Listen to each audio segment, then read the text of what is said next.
Gentlemen, here we go. Kamish coming to you live from Scarborough, Maine again. Week 5 matchup of the week and miscellaneous garbage and whatever else it is that I discuss. I apologize for week 4 not being able to get the video up, but I was trying to get things wrapped up at the office. Wife and I went down to Newport, Rhode Island for a little vacation, and thus I was not able to get a video up. I do apologize for that, but we're going to make up for it in a big way tonight with good video. Got the game up on right now. Rogers already looking good, already a touchdown to Cobb. Gerard is already up on me, 11 zip. HIV positive is running the show in this league, gentlemen. I'm not sure what we're allowing to happen. Someone's got to shut down the Dallas Buyers Club is what needs to happen. But congrats, Gerard. You are, G-Man running the show. Christian Ponder, low dump off pass. No, not even a first down. Christian Ponder, good lord. The only thing he's got going for him is that his wife is a little bit of a smoke show on ESPN. Other than that, not much. He's not a very good quarterback. So let's move on. Let's wrap up a little bit of week 4 thoughts. Ted, I was texting you while I was sitting in a bar in Newport, Rhode Island watching the Patriots game. It was abysmal. Literally, I think I texted you somewhere after halftime or so. You had 3 Patriots players going, and you were still losing to me by like 18 points. And then somehow, some way, you ended up beating me by 2 points. So I guess congrats on that. Our game was terrible, 63-61. What else we got here? Week 4. Oh, Jason over Halim. Tight game, 123-122. I mean, not many times you're going to lose a game, Halim, putting up 122. So that was definitely a good showing. Close game. A lot of good things going on in the league right now. A lot of people making waiver wire pickups. We'll get to that. My matchup of the week coming up right now. And I hope you guys enjoyed the New Zealand females that I posted for you. Hopefully Malik is enjoying some New Zealand females as well. Visually, of course. That is all I mean, Nikki, in case you're watching this video. So let's move on to the beer of the week here.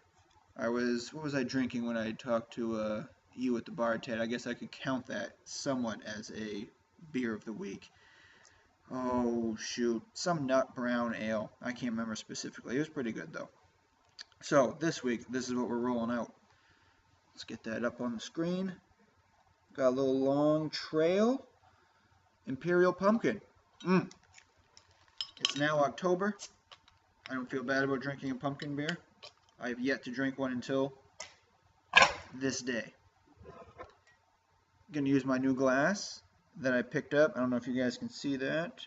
The White Horse Tavern, established 1673. Went out to eat at this fine little establishment in Newport, Rhode Island. Oldest working tavern in the country, is what they tell me. Oh yeah, look at that pour. Gentlemen, this has almost got like a cider consistency to it. It's a little thicker. It's got that pumpkin smell.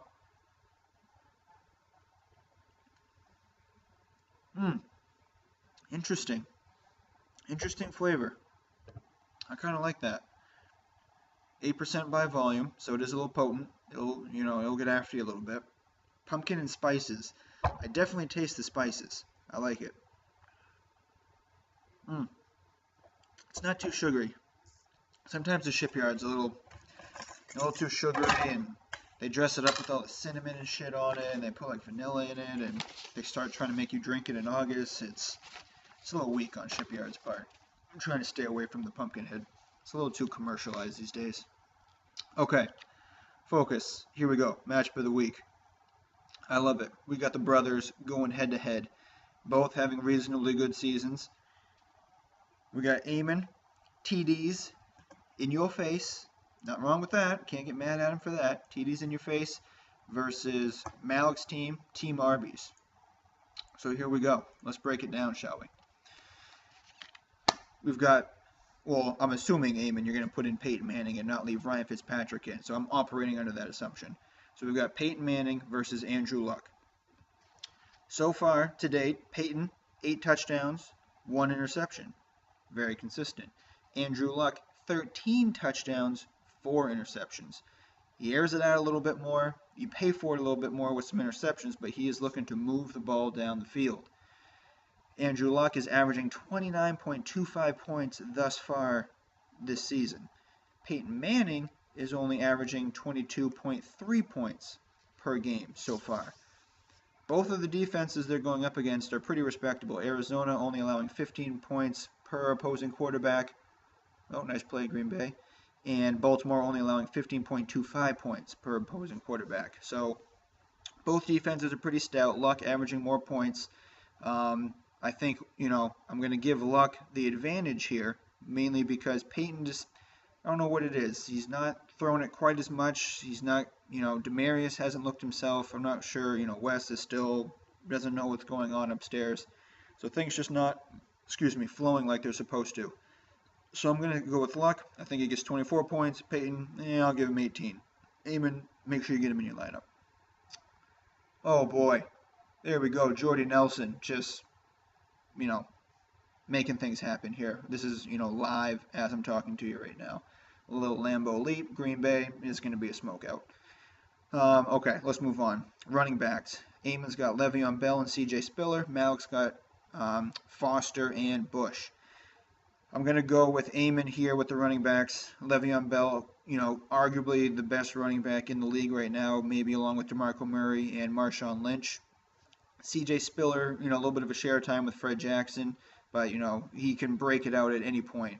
Arian Foster, you got to worry a little bit about the health status. He's always nicked up, whether it's an ankle or a hamstring or something, Malik has Alfred Blue on his bench to substitute in if he needs to. The thing is, Alfred Blue's not that good, so he's not going to give you Foster production. I think it's wise to have him on there in case something happens, Malik. You can get him in there, but we can't expect, Foster production. Reggie Bush, again, he's kind of comparable to C.J. Spiller, a little bit of a timeshare with Joique Bell. But again, like Spiller, Bush, could rip off a 75-yard touchdown run at any given time. So I side a little bit with Eamon's running backs there. Malik, we don't know. Foster, if he's going to be healthy. Coming down to wide receivers, Eamon, you've got Edelman, and I'm assuming you're going to sub out the guy that you have on a bye week currently in your lineup and maybe put in Deshaun Jackson. And Malik's got Calvin Johnson and, Steve Smith Sr., Mr. AARP, coming in hot this season, playing like, first-round draft pick. Edelman, man, good for PPR leagues, which ours is not. And Brady, I don't know if he's declining or it's the offensive line or what's going on, but, Brady likes to get him the ball, but Edelman has been struggling, mainly because Brady either can't find him or the Kansas City game, they did not look on the same page. It was terrible. Deshaun, he's a boom or bust player. He's going to either get you 16 points or he's going to get you 3 points. He's not going to be a steady 9, 10-point guy. That's not how he operates. So I think this is a bust week for him. He's going against Seattle D. Richard Sherman's not going to let that shit happen. Moving over to Malik's team, Calvin Johnson, questionable with the ankle injury. I think he gets out there. I think he makes it happen. But it's you got to start him. If he's playing, you have to start him. And Steve Smith, outperforming Calvin Johnson, basically outperforming anybody wide receiver status so far this year. I'm very surprised by this, actually. I think I'm going to err with Malik's receivers here, even if Calvin's out and he puts somebody else in. I still think he's got a better receiving core. So I'm going with Malik's receivers. Tight end, again, Eamon, make some substitutions. Get your Julius Thomas guy in there. Get Niles Paul, whoever in God's name that is. I don't know where you found him, on the street corner somewhere, but put him back on the bench or the waiver wire where he belongs. And Malik with probably an excellent waiver wire pickup. I should have done this sooner. I actually drafted Kelsey in my other fantasy football league. Forgot he was even available in ours. Malik picks him up. I think this guy's a breakout tight end of the year. I think he's going to end up as a top 5 tight end. They've got no one else to throw the ball to. Dwayne Bowe is, non-existent or terrible. They don't have, any other receivers. Jamal Charles out of the backfield, maybe, but, Kelsey is their red zone target. So I think, Malik, you've got a starting solid tight end for the rest of the season here, assuming he stays healthy. So I think I call that a push. I mean, Julius Thomas was drafted first or second round because of his stats last year. Kelsey, undrafted. but I'm calling it a push this week. I don't think anyone's got the advantage. Defenses, Lions, Panthers. I think they've both got 3 interceptions, a couple of fumbles. Lions have a TD. I'll go with the Lions a little bit more. The Panthers actually struggling a little bit. They've got some injuries as well. Tough matchup for them, so I'll go with the Lions. Kickers, Gould, I guess could end up with some more field goals. So I'll go with the Bears there. So breaking it all down, we're going to have a close matchup here. Let me just double check what they're projected at. So ESPN is projecting Malik by 15, but that's without Amen making his necessary changes. So that would probably bring it a little bit closer. I've got the game at 88-82 going to Malik. I think he's going to be able to squeak it out. I think the quarterback play is going to help him.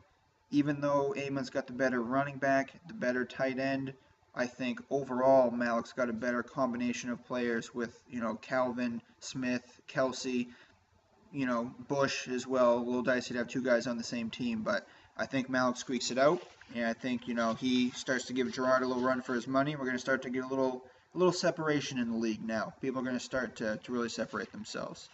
So that's what I got for you guys. I know it's a little long this week, but I wanted to try and make up for the lack of video last week.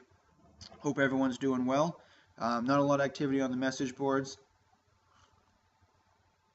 I know people are busy. Malik's still in New Zealand, but certainly good to catch up with you guys. This week's theme, as far as the girls are concerned, was brought to me by Max. He proposed this a couple of weeks ago, sent me some pictures. So I said, sure, we'll roll with a little Wet Republic theme. I was going to try and, make the background Wet Republic, have Jessica back there somewhere, but I wasn't able to quite swing that. But when you Google Wet Republic champagne showers, the first picture I have up on our page comes up within the first 10 pictures or so. And I know it's us because it says Hardwell. We were there for Hardwell's weekend in May. And if you look up in the top left corner where the VIP section is, you can see, I believe, myself with the light blue shirt and Malik because he's got that hat on. If you look at it, that's us. We're on Google, champagne showers. Thank you, Ted. I tried to find a picture of the drink menu just to remind everyone of how ridiculous those prices were, but they don't seem to publish that type of thing. So that's it, gentlemen. Enjoy the ladies. Enjoy the games. This game could get out of hand quickly. Green Bay is running it down their throat. Eddie Lacy having a nice game. And I will catch up with you guys later. Take it easy, boys.